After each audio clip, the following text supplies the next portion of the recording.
All right, so we're going to be going over how to fix the horn button in one of these old steering wheels. So this is primarily what you would see in an 84 to 94 Cherokee, Comanche, Wrangler, pretty much anything with the old GM style steering column, but with a Jeep steering wheel.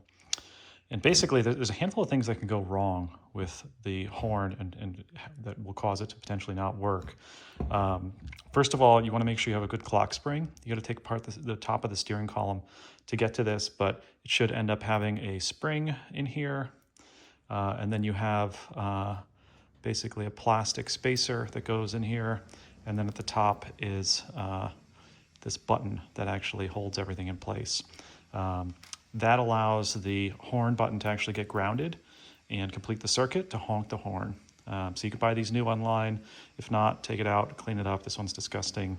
And just make sure you have the spring, the piece of plastic that holds things in place, and the actual metal piece that pushes in there.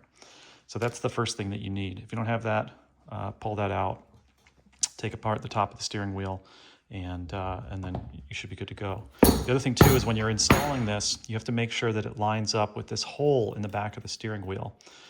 So just keep that in mind as you're putting it in. It needs to be aligned that way before you put the lock ring in on the top of the retainer for the steering column before you install the steering wheel.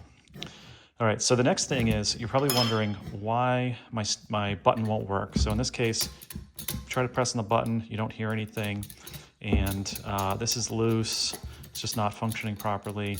And basically what you need to do, take it apart, and I spent a ton of time trying to figure out why mine wasn't working.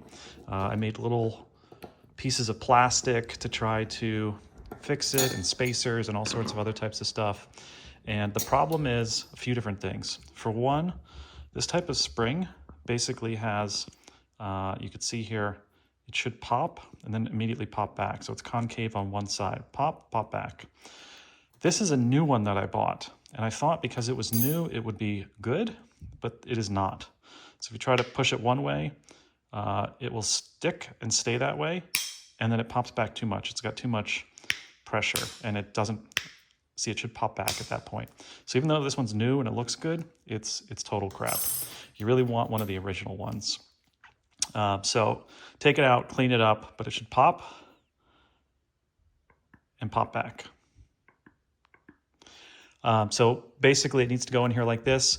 The concave portion needs to be facing the front of the vehicle. So the outward facing part should face up in the center. Additionally, you need this spacer, this plastic insulator. If you do not have this, this will not work. You must have this. I think also in some cases you'll have one that doesn't have screws on the sides, which I think this will also work. But you need to have this insulator here. If you do not have this, this will not work. So you place the basically the spring on there, it goes like that. And then you need the cup. The other issue with the cup, here is a new cup.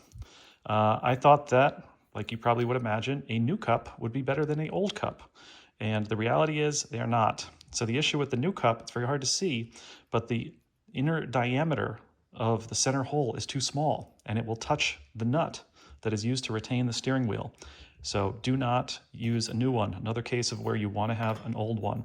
These are also, they come in different heights. So make sure that the height is correct for your steering wheel. So this goes like this. Make sure this cutout is on the top. That will allow the steering wheel button to click in. Then you want one of these weird looking three-way spacers. I designed and printed out a bunch of these at different heights. You don't need different heights. You just need the original. Then you need the screws. Screws go in, easy peasy, as you probably could imagine. Just make sure when you're screwing it in, you don't accidentally catch the edge of the spring at the bottom so that it would lock it in place. Everything needs to be able to move up and down relatively easily. All right, so now that we have the basically this piece in, everything's in place, you can check to make sure it works properly. So when you click down, it should push down and pop back, push down and pop back. If for some reason it pushes down, but it doesn't seem like it pops back, you might be able to try using some spacers to move this out a little bit further, but you probably don't need it. So just keep that in mind. It's probably not necessary. And then to install the horn button, make sure the top indentation here lines up with the top of the cone. So it should look like this, and then it just clicks in from behind. So that's how that goes together. And then the horn should function for you. All right, so the other thing that I recommend is when you're actually doing the testing, disconnect the horn, but keep the relay connected. That way you're not going to be honking the horn a ton when you're actually testing out the functionality. So you can hear here, it might be hard on the video, but you should be hearing the clicking of the relay. And that's how you can verify that it's working without having the horn connected. You can make sure that it's totally functional. Then to install this, you want to just line up that indentation, pop it in place, and then you can hear the relay. Horn button is in there safely, and you should be good to go.